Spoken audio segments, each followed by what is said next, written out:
a strange world that we live in, and the future isn't what it used to be. We've always had such an infinite capacity for creation and compassion and joy, but also for rage and cruelty. You see, I think your life and everything is a non-linear system. We understand linear systems, cause and effect, positive correlation and negative correlation. The problem with a non-linear system is that the interactions quickly become too complex. No one remains one person. And what if a conversation could change the way that you think about yourself and the world? And what if everything that you held to be true was somehow, in some way, wrong? I'm Dr. Mark Halloran, and you're listening to Deep Trouble on 94.9 Main FM.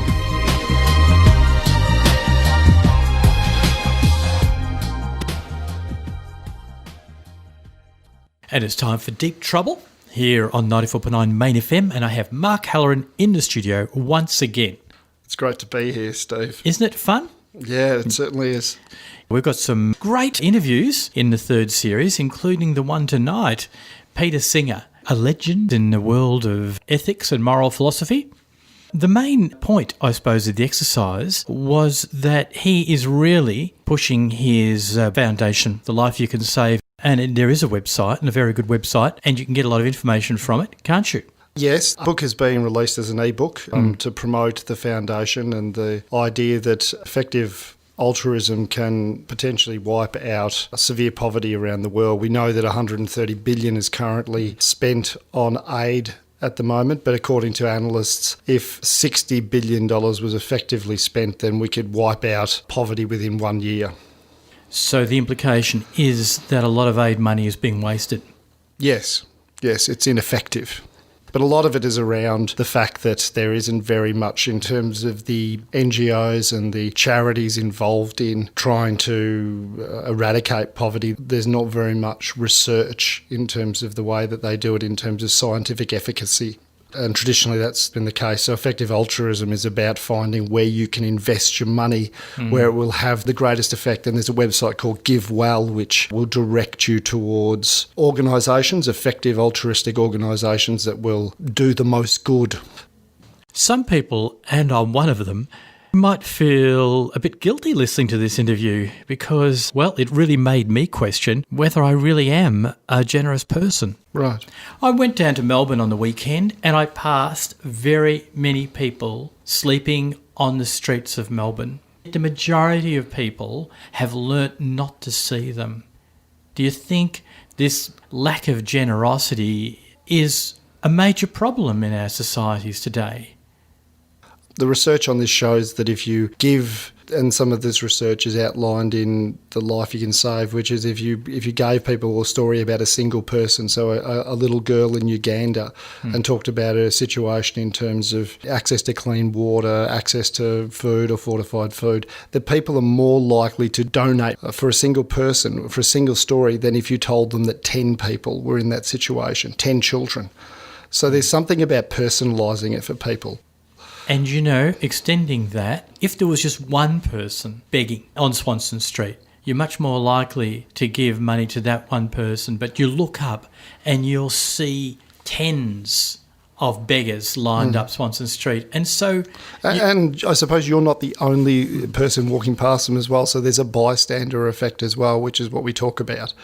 So if everyone is walking past a person who's begging on the street, even if there is one person, then you're not going to feel as compelled as if you were the only person there. The other thing I was going to say was that Peter Singer seems to be focusing on charities in Africa. Yes. Would it be true? Well, I think the charities that they focus on for this organisation and for GiveWell and those sorts of organisations that look at effectiveness and efficacy in these sorts of charities focus on the third and fourth world, because that's where they can get the most value from the dollars spent in relation to charity work. Right. You know, a lot of people might say, we should be spending our charity dollars in our own backyard. You know, we obviously have a problem with homelessness at the moment. Yeah. And for a lot of us, you know, we have a certain amount of money that we could donate. And many people would say, well, you know, we should solve our own problems before we go messing around in other countries and solving problems that either should be solved by our government or their government. Like, it seems strange. You know, some of these African countries like Nigeria should be able to solve their own problems. Well, they're careful in terms of where they provide aid, in terms of whether it's a completely failed state and whether the aid's going to reach the person.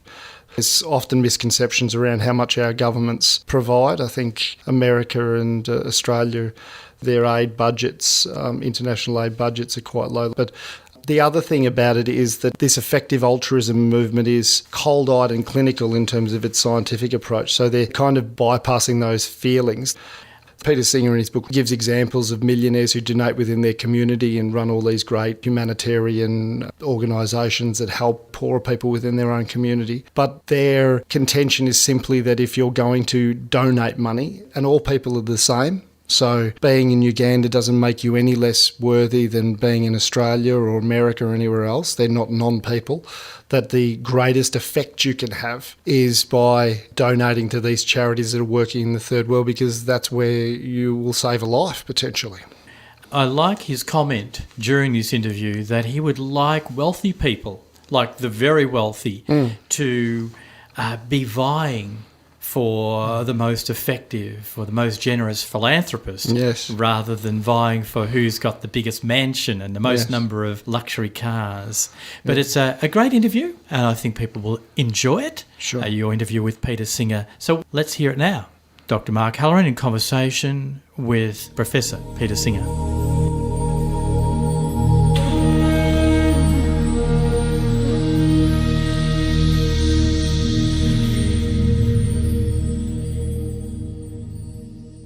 Hello, Peter. I wanted to thank you very much for participating in this as well. I know that your time's valuable. Happy to talk to you. Sure. I read your book, The Life You Can Save, which is the basis of your foundation.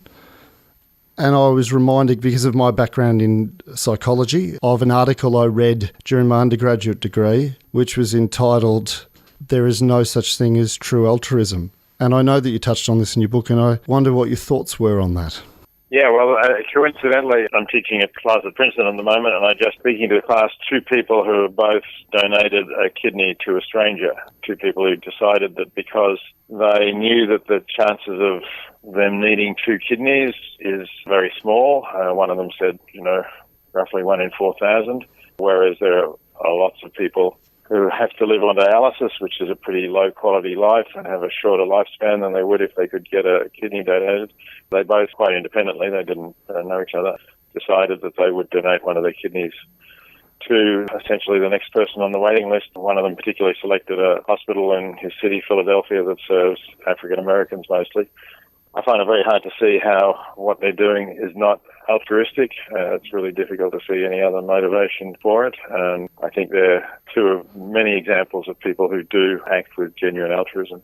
You mentioned the philosopher Hobbes, but the psychological research, Straub from 1977, the psychologists within social psychology tend to talk about the private rewards that occur when someone is altruistic. So it may be that empathy itself is the removal. If I'm able to effectively empathise, I can remove the negative feelings of the distress of the other person, or I can have positive feelings about myself that I'm a good person, and that they deem to be self-interest.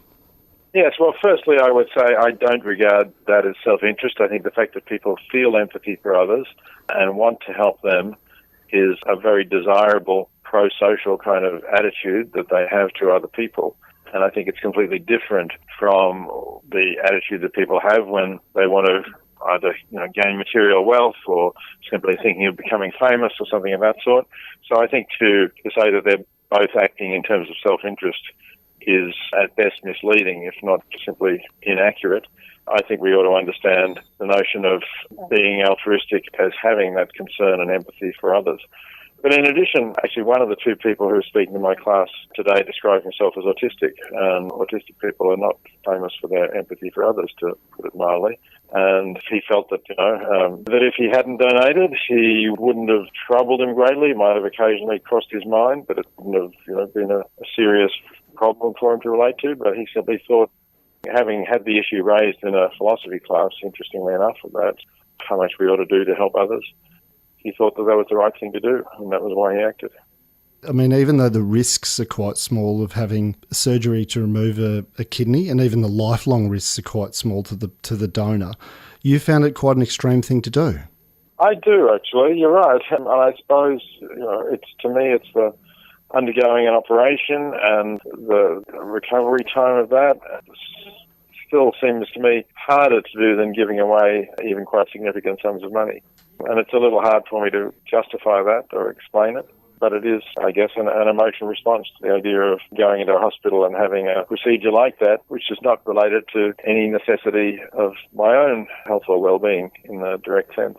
Does it make you feel uncomfortable if someone got that idea from your philosophy class, that they would go and do something that may be, in a way, sort of extreme? Well, I think it's extreme in the sense of being an extremely good thing to do. And so it doesn't trouble me. I think they've clearly helped somebody else very much. And although I don't see the person who they've helped, I do see the student who's done it. I think that that's a very good thing. And my problem is more that I haven't done it myself. It's not that I'm troubled by the fact that my way of thinking has led someone to do something that's extremely good. Does it trouble you that you don't feel like at this point would want to do it yourself? Yes, it does trouble me to some extent. I suppose it's not the only thing that I don't do that I think it would be right to do. I do give away a significant part of my income, but I could certainly give more. I still live very comfortably, and there would be more that I could give that would help people in low-income countries. So that troubles me as well. I suppose I've stopped trying to be a saint or a perfect person. If perhaps I never really did try, but yes. I'm comfortable with where I am. I know that I'm doing perhaps more good than most people in the community for the world in general. So I don't dwell on the shortcomings as much as thinking about, yes, can I do a bit more still? So I do want to do more, but I don't worry about the fact that I'm probably, virtually certainly never going to be doing everything that I could be doing. Well, I was interested in this from a psychological perspective and conceptually as well. The logical positives assert that moral judgments cannot really be true or false, and that each system of morality that we develop, and I remember reading about this in the historian Yuval Noah Harari's *Sapiens*, that the social story or narrative that we tell ourselves in terms of ethics or morality is essentially a fiction. And so the Charter of Human Rights is a fiction. It's not something that's immutable, but it's something that's agreed upon by a society. And so I wondered what you thought of that. That's not my view. I can't speak for Yuval Harari, and I can't say whether you've correctly interpreted him, but certainly not my view that there are no objective truths in morality.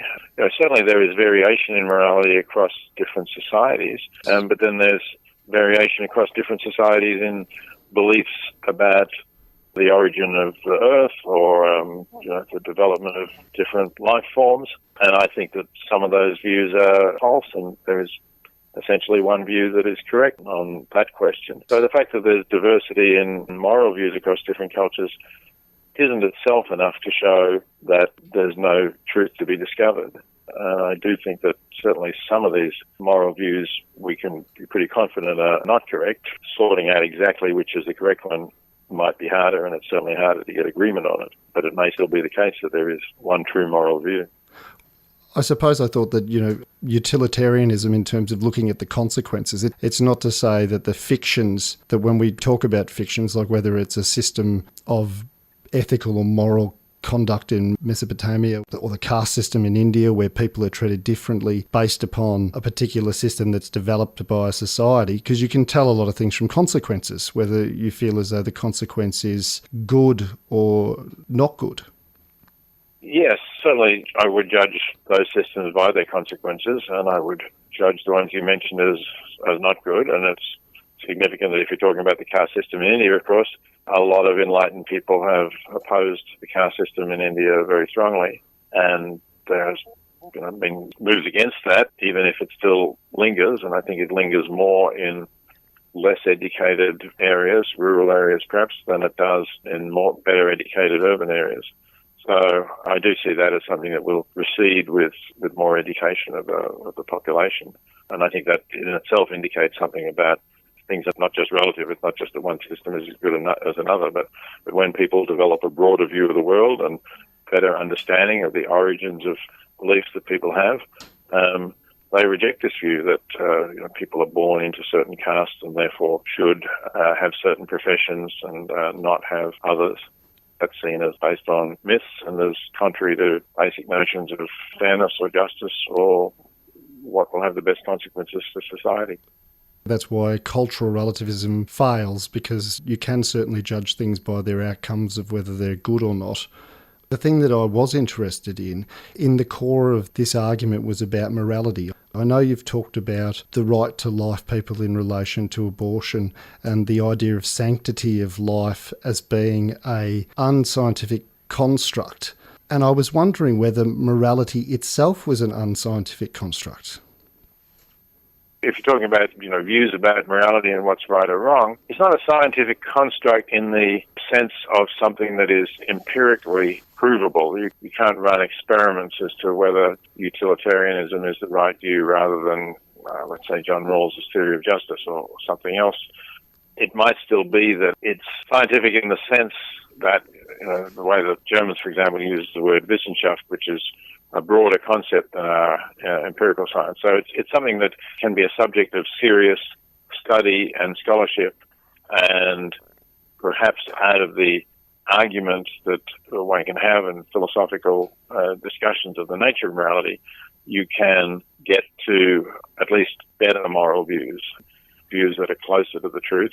And perhaps you can get to the true moral view, but certainly you can find reasons to reject a lot of moral views that are clearly not the right moral view.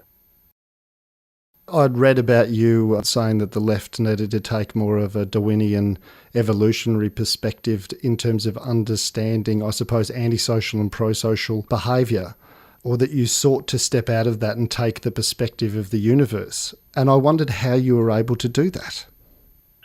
Yeah, okay, so there's two different things that you've mentioned there. One is our understanding of human nature and of what political and social arrangements are likely to work when implemented in a society of human beings who have the kind of nature that we do. And to understand that nature, I think we do need to understand it from an evolutionary perspective. That is, I think that an evolutionary perspective helps to explain some things about the way we are and some things about what works.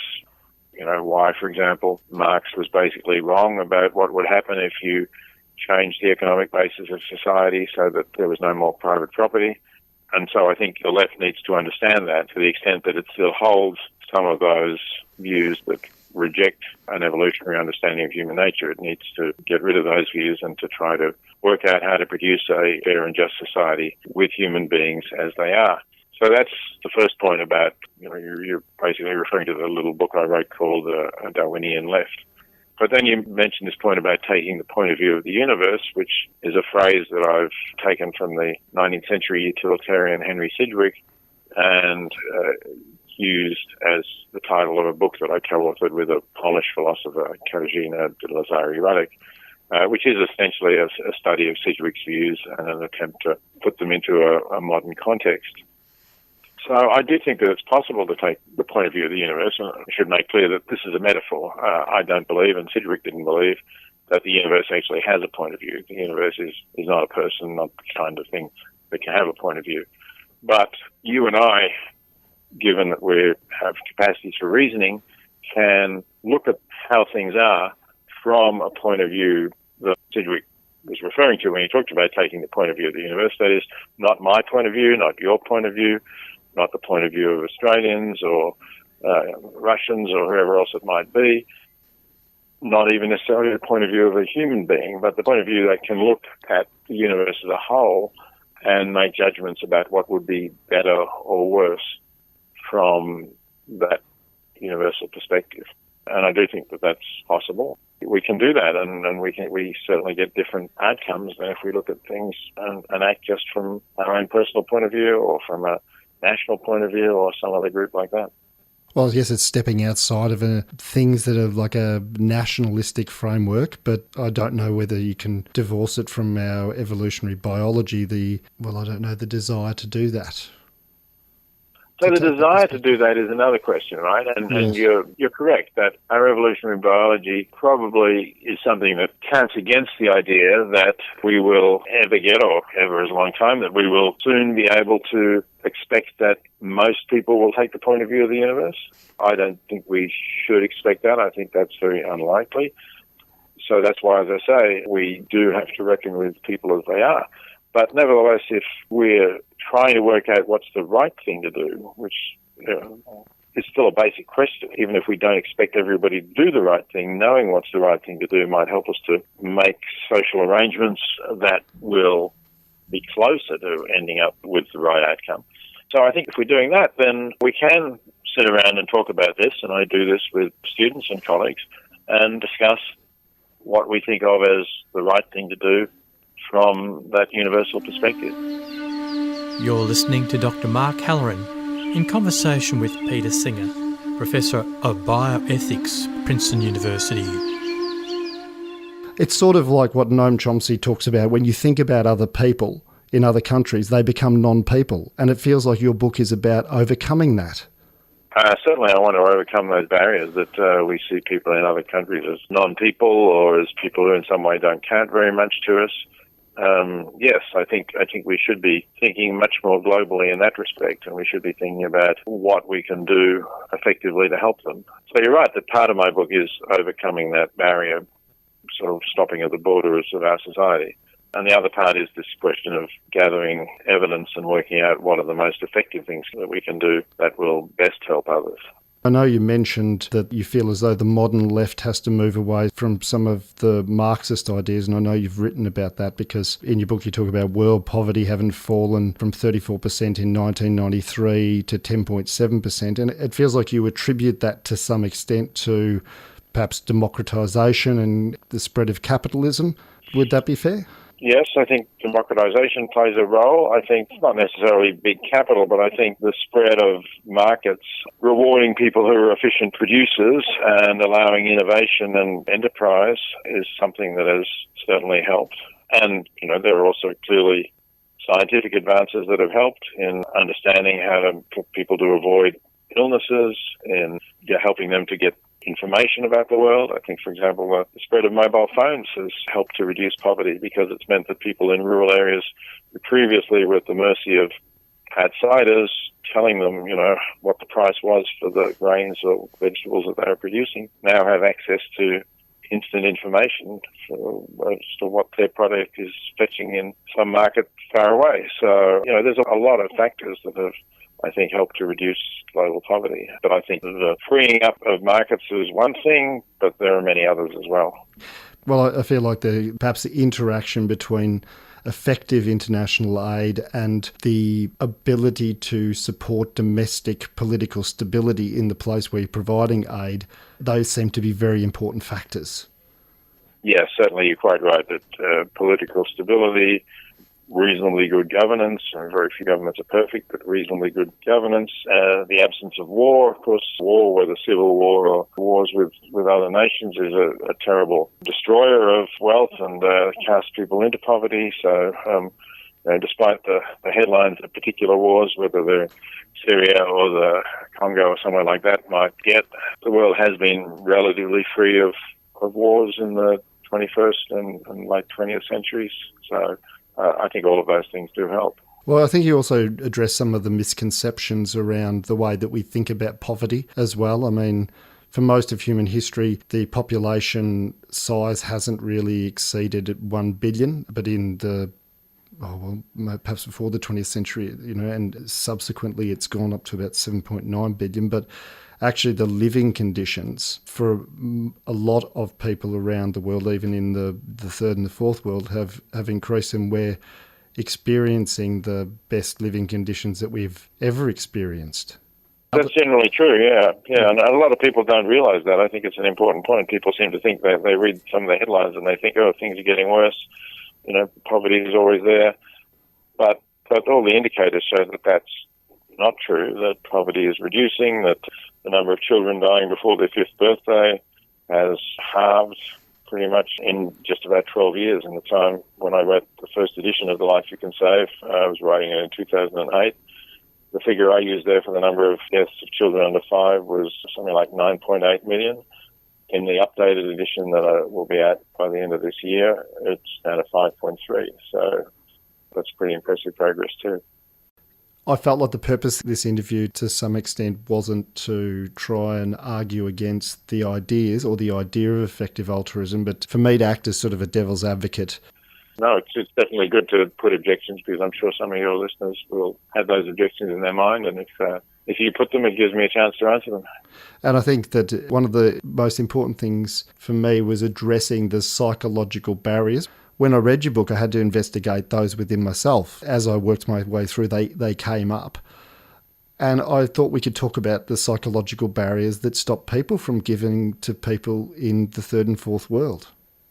Right, yes. Well, there are a number of barriers, and sort of one of them, in a way, we've talked about, the false belief that everything is going badly and that we're not making progress, I think is a deterrent, because people are less likely to give if they think that it's not solving the problem. People like to think that the problem is one that they can contribute to solving. That it's not futile. Exactly, that's right. Yes, it's the futility problem. And that's something that's been documented by psychological research, that if you tell people, for example, that there are 100 people in need and for $10,000 they can save them all, then people will say that that would be something they would want to do. If you tell them that there are 1,000 people in need and for $10,000 they can save, let's say, 400 of them, they'll perhaps be less inclined to do that, even though from an economist's point of view, they're getting much better value. They're saving lives at a quarter of the cost, but they're focusing on the fact that there are 1,000 people in need and that there are 600 that they can't save. So they find it less satisfying, less rewarding, I suppose, to put the resources towards saving 400 when there's 600 you can't save, rather than put them to saving just 100 if you can save all of the 100 who need to be saved.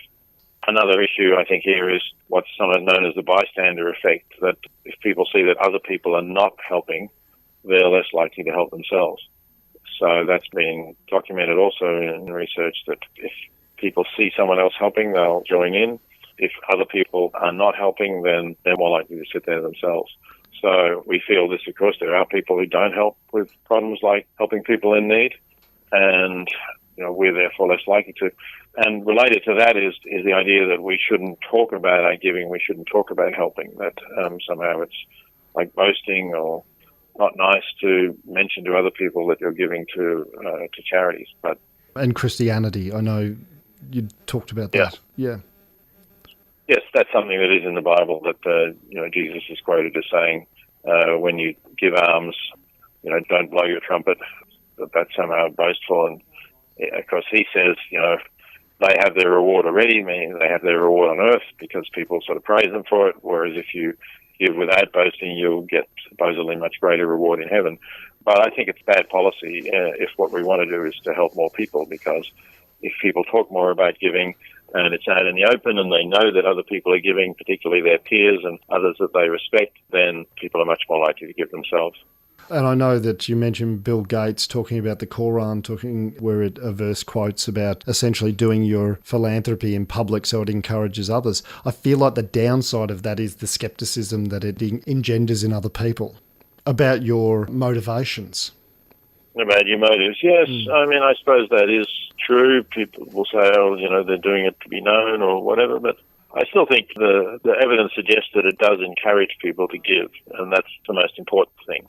So I'm still happy that people like Gates do talk about what they're doing. And, for example, Forbes magazine, which is most famous for having its rich list of the richest people in America, now also has a sort of most generous list of the people who give the most. And I think I'd love to see the same kind of competition as to who gets to the top of the rich list being there for who gets to the top of the most generous list.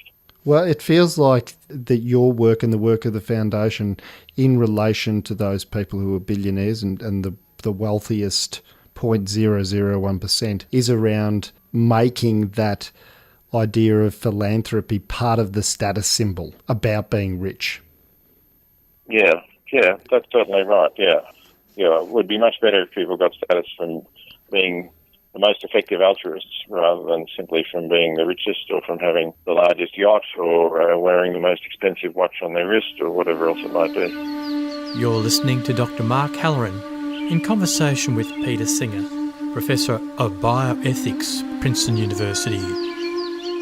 Going back to the bystander effect, I know this comes from the 60s, research that was done after the murder of a woman in New York called Kitty Genovese, where essentially over a few hours she was stabbed to death on a New York street and no one did anything because they expected that somebody else would have made the call to police. Yes, that's right. It was actually not on the street, but in the courtyard of an apartment building. But there were apparently several people in the apartments who heard her cry out, maybe even saw something going on, and thought that, well, somebody must be calling the police, and so they didn't bother doing it. Yes, that certainly caused a big stir when it was reported, and people started looking at themselves, and psychologists started doing research on the bystander effect and the various factors that might lead people to intervene and not to intervene. And I think this is one of the big problems, again, also with our giving to people in extreme poverty, that we were saying, that people need to be able to see that others are helping and not just think that nobody does this. I feel like that was the purpose of your thought experiment with the child in the pond. Not exactly, I think. I think the purpose was to show that if you did not help somebody who you could help easily, not at zero cost, but at a relatively low cost to yourself, that most people would think that was wrong if it was a case where the child was immediately in front of you. You could see the child drowning in the shallow pond and you knew you could rescue the child and you knew there was no one else who was going to do that. And I used that example in order to get people to recognize that there are things that it's wrong not to do, that it's not only that you live a good life if you don't harm others, if you don't cheat or lie or kill or maim or whatever else it might be. That's not enough to live a good life. There can be circumstances in which you're not living ethically if you don't help someone, even if you have no responsibility for that person being in need, and that person is not your child or anything like that.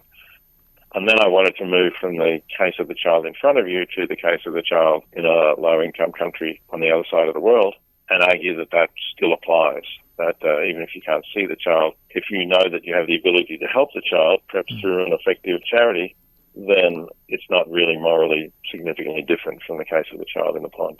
I feel like from a psychological perspective, and this was the way that I approached it, was that the issue with the pond thought experiment was that when you move the example from the child in the pond to a child in another country, you actually have the bystander effect ad infinitum, because people can essentially imagine an infinite number of other people that could possibly be helping and people that are in better positions to help taking that on. Do you see what I mean?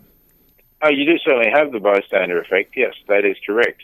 But I think, again, the bystander effect explains the psychology of why people do not act. It doesn't justify not acting. I think we can recognize in the case of Kitty Genovese, who you mentioned, that people were wrong in not calling the police when, possibly the police would have come in time to save her. And it's not an excuse for the fact that, well, there are other people who heard her cries or something and they didn't do anything either. That isn't enough to say, fine, okay, then you didn't do anything wrong. You still did do something wrong. And yes. I think we ought to have that thinking about people in extreme poverty, where in fact there are many people who are doing something, but of course it's true that there are even more who are doing nothing or only trivial amounts. I guess psychologically the issue is the diffusion of responsibility as well, because it's someone that they are not in direct relation to. And I know you talk about the psychological research that people are more likely to give if you give them the photo of one child in need in a fourth world country rather than the photos of two children. You would think that the giving would increase sort of exponentially, but it doesn't. That people are really, their empathy is really geared towards that individual relationship, it seems, to some extent.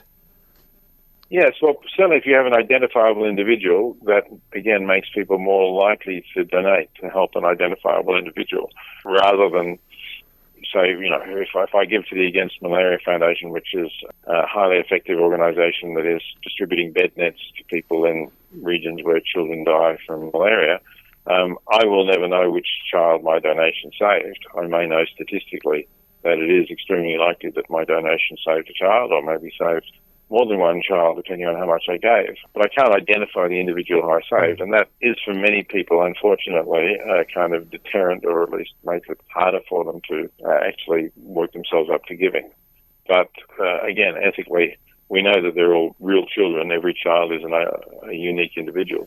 So the fact that we can't see the child, I believe, doesn't really let us off the hook morally. It does make sense why organisations like World Vision have donations and becoming a sponsor for a specific person or a specific child, and because they know that that's going to be sort of effective, at least in attracting the donation, if not effective necessarily in bettering the life of the greatest number of people. Right, yes. So that's another thing that I think, again, people need to be aware of. They need to be aware that some organisations will play on the emotional pull, and understandably, in the sense if the organisations are still doing some positive good, it's not necessarily bad that they do that in order to get the largest amount of donations. But still, I think if we're aware of that and we think for ourselves that we want to do the most good we can with however much it is that we're able to donate, then it's better to look for organisations that really are the most effective, that are getting us the best value for our dollar, even if that's something that isn't directly pulling on our emotions in the way that organisations that present a single child and tell us we can help that child are pulling on our emotions. It feels like the focus then is moving away from the idea that we donate or we help or that we act in some sort of altruistic way because of empathy and because of the effective system, and moving towards more of a cognitive appraisal about it. Yes, that's reasonable. I think we are trying to at least include a cognitive appraisal. I wouldn't say we're moving away from the idea of empathy. Some sort of idea of empathy is perhaps for most people still going to be basic to giving. They're going to be thinking about the people they're helping and about their needs, whether they can identify them or not. But what is important is that the cognitive aspects are involved, that you are thinking about, what am I doing here? Is this the right choice? What's the evidence to say that it is the right choice? How good, how reliable is that evidence? Those ought to be part of any decision to give any kind of significant sum to a non-profit organisation. It feels like it's one of the most important things in terms of efficacy and effectiveness, but it still probably has to be driven by the effective system to some extent, that you still have to feel something to be motivated to do it. Exactly. Yeah, that's right. Yeah, pretty much for everybody. Most people, maybe not quite everybody, but for most people, you certainly still have to have the effective systems operating. You have to feel something, and then from feeling something, you say, yes, but is this really the best thing to do? Yeah, I mean, we've talked about the entire purpose of this organisation is effective altruism. So money being spent in places like you've mentioned, the Against Malaria Foundation, and I think obstetric fistulas, where incredibly good things can be done for people who are in extreme need, and malaria is one of the biggest killers in the world, for very low amounts of money. And I think one of the cynical and sceptical views that tends to come up is the idea that I don't really know when I donate this money towards an organisation whether it's going to be effective. And I don't know, how do we address that? How do we address that concern? Well, fortunately, the internet has made that so much simpler to address, because you can go online and you can look at the organisation we're talking about, thelifeyoucansave.org, and there's an Australian branch of it, so thelifeyoucansave.org.au, and you can find a list of recommended charities that have been assessed by one or other of the best organisations that do these assessments, that will rigorously check out the organisations that are being recommended and only recommend those that do check out as being highly effective. The Life You Can Save is not the only place to look. There is an American organisation called GiveWell, which you can also look at, which you get a lot of research from. But equally, if you're interested in focusing on Australian charities, then the lifeyoucansave.org is a way to do that and a way to do it effectively, and incidentally also to get tax deductibility for it, which you won't always get if you're giving to organisations recommended by American charity assessors. I think it's the most common objection that you hear, essentially. I mean, one of the things that springs to my mind is the Taliban refusing UN aid to Afghani citizens. You know, people get this idea of futility. They think, well, I donate the money, but does it actually get to the people? Is it intercepted by despotic governments, things like that? Yes, that certainly happens. Happens perhaps rather more with government aid programs, but it can occasionally happen with non-government organisations. But yeah, it's one of the great moral dilemmas, if you like, of aid programs, that sometimes some countries are so hard to work in that you really cannot be confident that you're doing a lot of good, and then tragically you have to go and work somewhere else.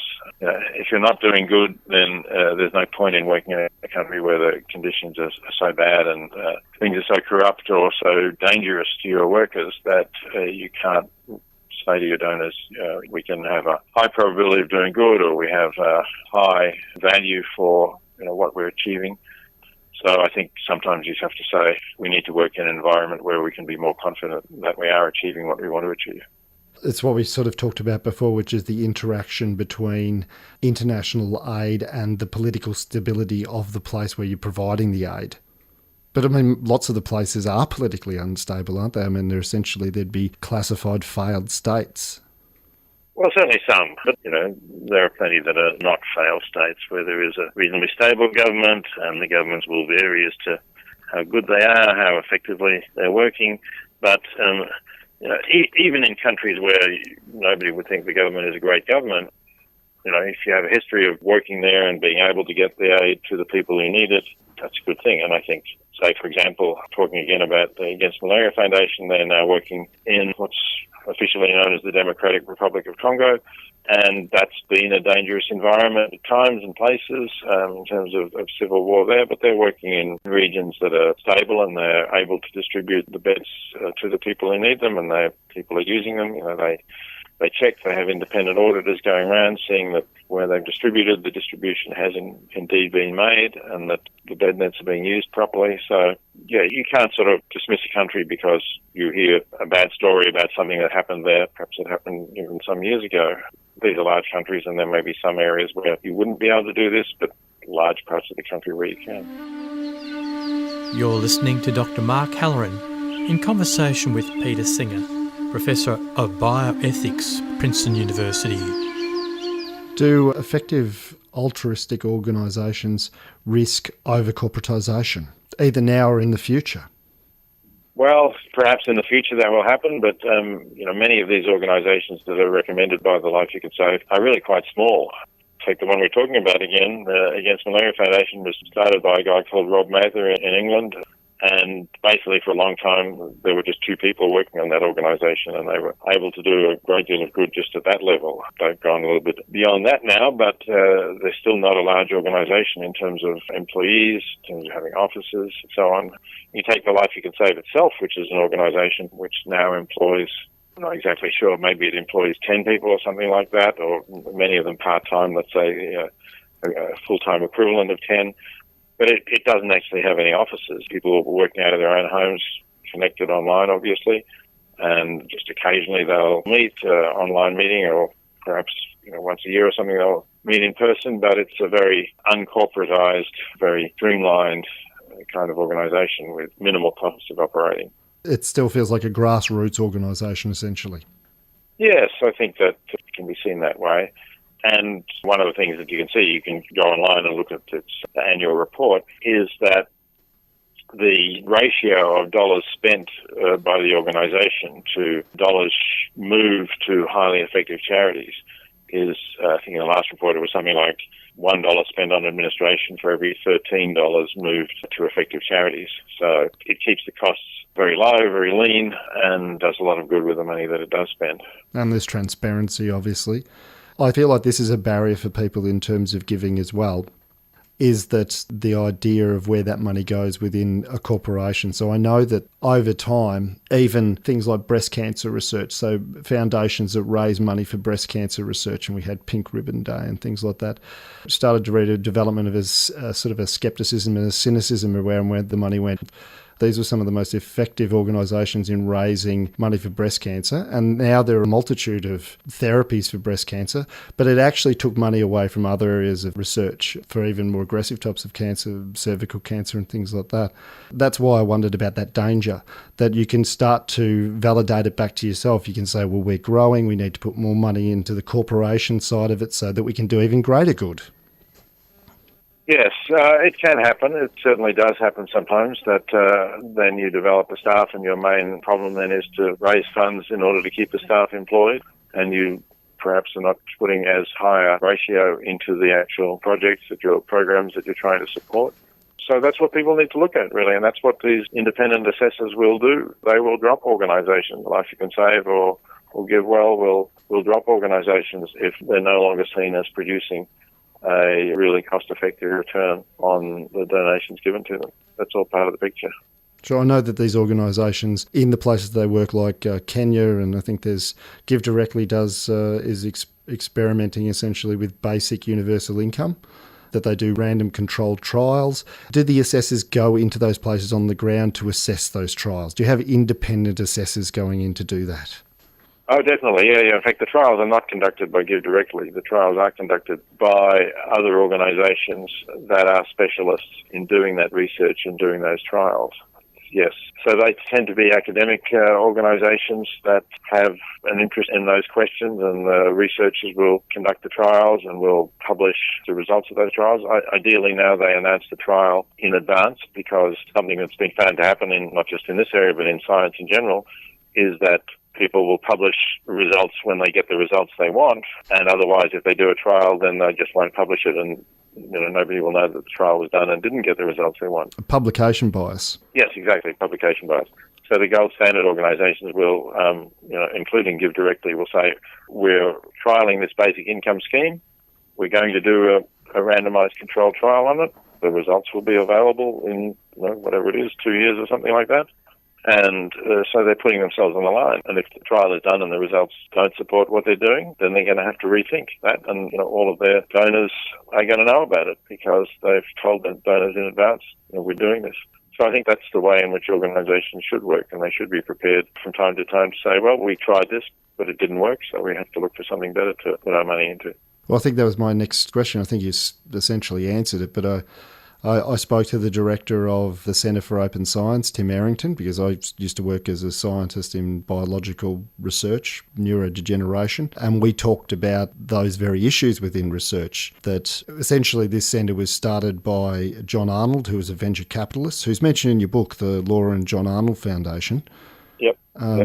What they were trying to find out was whether therapies developed were actually effective, and they found that the translation rate from animal to clinical trials was incredibly poor. And what they found was essentially a replication crisis in science. So it is good to know that there are independent bodies conducting the trials, because I think they also do research in the not-for-profit sector in terms of welfare programs and things like that in the US. And it's the same problem. What happens if organisations get the opportunities to simply validate their own research? It's a confirmation bias.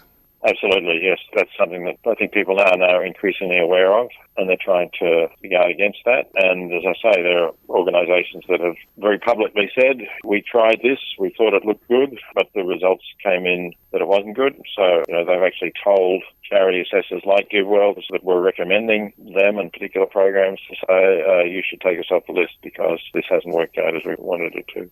I wonder if there's any plans to develop relationships between these effective altruistic organisations and things like the Centre for Open Science. Their missions seem to be comparable. They certainly do, yes. I can't answer that question about that particular centre, but I'm sure that people doing this kind of assessment are aware of the debate that has gone on in psychology in particular about the replication of research, and they're aware of publication bias and trying to make sure that they're not involved in similar kinds of things. The other thing that I wanted to talk to you about was, I got a sense from your book, I felt like there could be a hierarchy in terms of the most good that you could do. So, I mean, it seems like a lot of the organisations you're talking about, Oxfam, the Fred Hollows Foundation, GiveDirectly, they're very, very specific targets. They're not just, well, we're going to go in and end starvation or something like that. They've got very, very specific targets, and the people that give towards them, that's because they think that that's really important. But is there a hierarchy, do you think, in terms of where you can best and most effectively spend your money? Well, so I mean, the Life You Can Save doesn't rank the organisations it recommends. No, recommends them or doesn't. I meant in terms of principle. So I was thinking that, well, let's say you quite often write about the effects of climate change, and particularly in the next 100 years or so, that this is going to lead to, oceans rising, crop failures. It's going to affect some of the world's poorest people. I mean, so it would seem to me perhaps the most effective altruism may be to be donating money towards science that develops really effective solar, wind, kinetic energy, things like that. Yeah, certainly. I mean, the Life You Can Save still is thinking about whether to put any climate-related organisations as part of the recommendations for organisations that are also helping people in extreme poverty, because, of course, climate change will hit people in poverty worse. But the other thing you have to consider is how much is already going into these areas, and there are very large sums of money going into clean energy, and so you have to think about the marginal impact that further donations will make as compared with areas where there's very little money going into that. And so that's been a factor that we have to consider, and at least at the moment, we don't recommend a climate-related organisation. But that could change. We're still actively looking at that area. I suppose and it may change over the coming months. I know you talked about the estimate that developed countries should have something like $80 billion per annum going towards essentially future-proofing countries that are in need, countries that have third and fourth world populations, against some of the impacts of climate change. Yeah, I mean, in a way, that's something that governments ought to be doing, because they should be recognising their responsibility for having caused climate change. The industrialised nations that have been putting vastly more greenhouse gases into the atmosphere per capita than any of the low-income nations, and so they should be recognising, and in fact they sort of have recognised in various treaties that they have a responsibility for this. They just mostly haven't put up the money that would follow from that recognition. You're listening to Dr. Mark Halloran in conversation with Peter Singer, Professor of Bioethics, Princeton University. I would like to say just something about the forthcoming new edition of The Life You Can Save. Oh, yes, yes. Mention that. So I have completely updated and revised The Life You Can Save for what we're calling a 10th anniversary edition. It was first published in 2009, and that will be released worldwide on December the 3rd.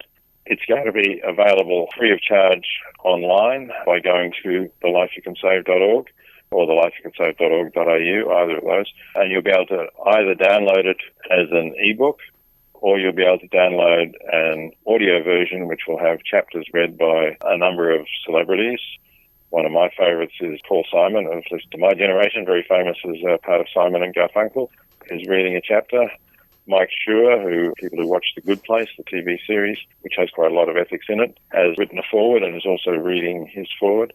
And Kristen Bell, who acts in that as well as having other acting roles, is reading another chapter. So I think we have a really interesting audiobook for people who like audiobooks, and a fully updated ebook. And I hope that people will go online and get that once it's available and spread it around, because we're not charging for it, because we essentially want as many people to read it as possible. There will also be, if people prefer a hard copy, there will be a hard copy book available in bookstores, hopefully around that date. But of course, you can't make hard copies free. So there will be a charge for the hard copies. Okay. Thanks very much for your time, Peter. Yeah, I'm very happy to be able to reach your listeners with the things we've been talking about. We appreciate you taking the time out. Thank you. Okay, and you have a good day.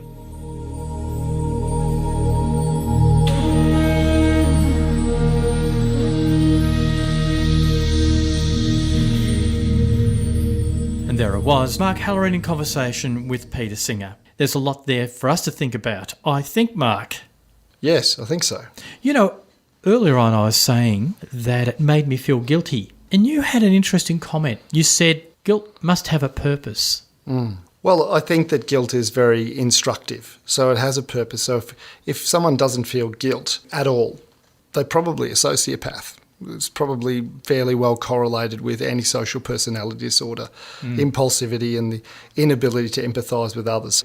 Guilt teaches you if you hurt someone else or do the wrong thing by someone else, then you should probably try and make amends for that somehow. It's sort of a combination between anxiety and self-punishment. The problem with guilt is if it becomes generalised. And I think human beings, because they do have innate ability to empathise, are very susceptible to feeling guilt. And so if the guilt is sort of a generalised guilt... Like Christian guilt. Christian guilt's a really good example. So Jesus died on the cross for me.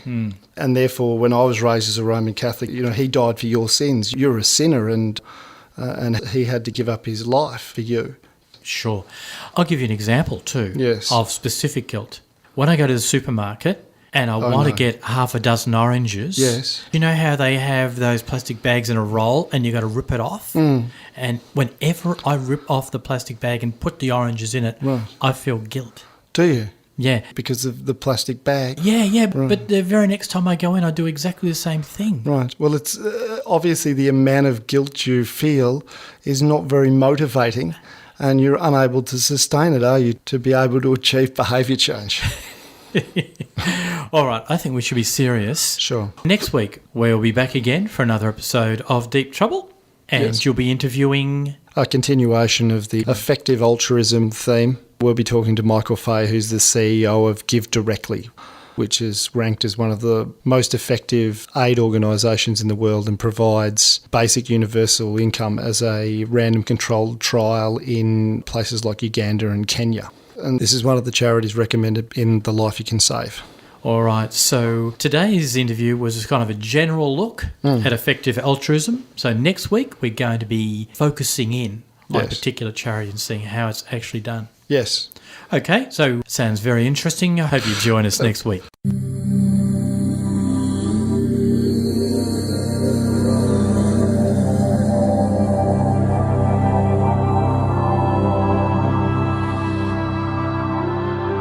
Deep Trouble is produced by Steve Charman in the studios of Main FM, Castle, Maine.